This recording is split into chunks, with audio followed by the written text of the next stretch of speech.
Sebuah video viral memperlihatkan cahaya misterius yang bergerak di langit Depok pada malam hari.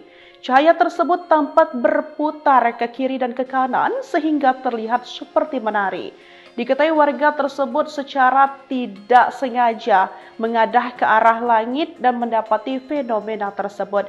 Warga merekam peristiwa itu menggunakan kamera ponsel pada Minggu malam yakni 21 Desember 2025. Badan Riset dan Inovasi Nasional sendiri memberikan penjelasan terkait fenomena tersebut.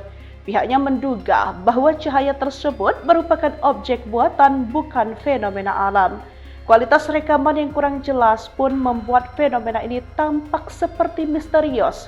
Masyarakat pun dihimbau untuk tetap bijak dan tidak mudah terpancing spekulasi.